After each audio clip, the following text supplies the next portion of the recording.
In the previous lecture, we looked at the advantages of having or working in partnership with someone, or working with a co-founder or a co-director in business. But now we're going to look at the disadvantages. But let me just remind us on what we said were some of the advantages. And this is really important advantages here. The pool of available skills, the support system that it provides. So you are not the only one who has to go to the post office, send off the product, buy the product, manufacture the product, market the product, and also also administer the business. But you have someone else working with you. Also, the pool of people's contribution or contributing money for common goals is also an advantage. And finally, we said the ability to spread risk is also was also an advantage of why you could have a partner.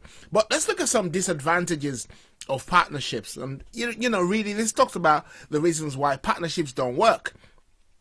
You could be jointly and severally liable for all debts. In the UK in particular, if you're in partnership in the strict sense of the word, i.e. your business is registered with the authorities as a partnership. If you're registered with the Inland Revenue, for example, as a partnership business, then you are jointly and severally liable for all debts. Meaning, what it means really is that if a partner goes to borrow money in the name of the partnership, whether you agreed to it or not, whether you are party to it or not, you're still liable together for the debts of the business. Or if the partnership fails and has debts, you're still liable for those debts together.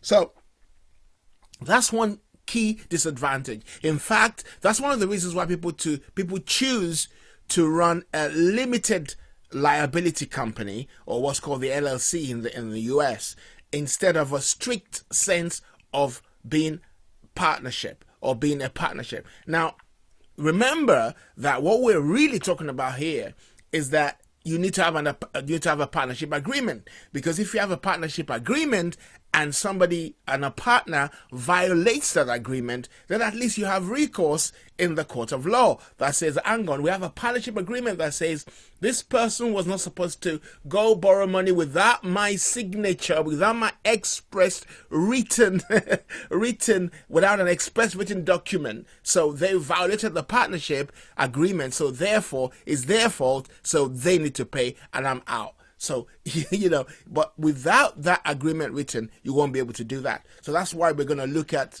a checklist of the kind of things we should, or items we should have in a partnership agreement. But one key disadvantage of partnerships is because you can be jointly and severally liable for debts. The second disadvantage is just working with others can be complex. Just working with people day to day can be complex. One of my friends who actually runs a multi-million dollar company told me that she worked with her husband, and you know what? They have two different offices, one at this end of the house, the other office at the other end of the house, because they work differently, because just working with people can be very complex. Not that working together, not that they were not getting on, that's not the point, but they work differently. And so, better for you to have your office and I have mine. Okay. So, but the reality of the matter is that working with people can be complex. And if you do not deal with key issues before you start and continuously deal with this on an ongoing basis, then the partnership is likely to fail, and that would affect the business once the partnership fails. Okay, so working with people can be complex. Working on your own is complex enough because of who we are as human beings, but working with someone else can be extremely difficult and complex. The third disadvantage that I see of having a partnership is that decision making can become more difficult. It can become more bureaucratic. It can become more laborious because you have to have an agreement. You have to persuade the other person, especially if you've just started working together and you're still developing the real trust needed to make the business work. You're still, you're just searching each other out and trying to determine what the other person is really good at or not good at. So decision making can be more difficult, and that can slow down the progress of the business itself.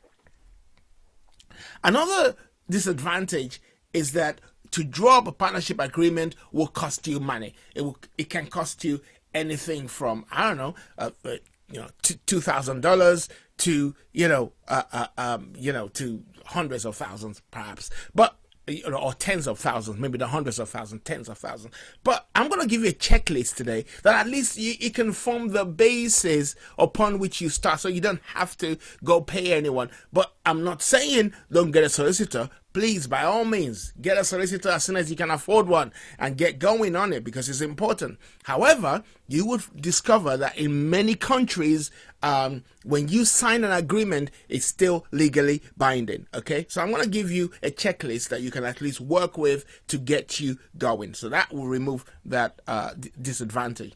And finally, one of the biggest disadvantages of being in partnership is when things break down. You could fall out with a partner, and when you fall out with a partner, it affects the business. I've got someone now who is working in a company owned by a husband and wife, and because they are not getting on, the business is in a poor shape simply because of their personal lives, the personal lives of the husband and wife affecting the staff. In fact,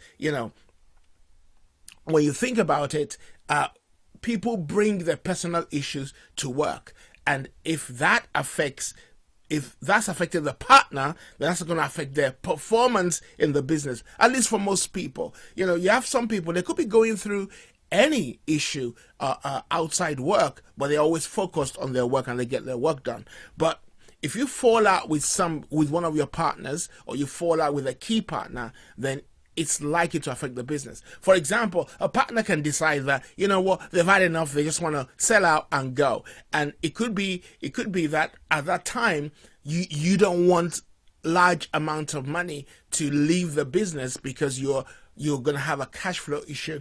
And they may not care, and they may just according to the agreement you may have had in the beginning, they might just take their share of the business and just go away and leave the business in a poor shape. So people have been known, when there's disagreement, for them to walk away without any care whatsoever for a business. It's very similar to what can happen in a divorce, where somebody just feels, I really don't care what happens. I just want my share because of what I've done for so many years, and I don't care what happens to you. I just want my share and I want to go.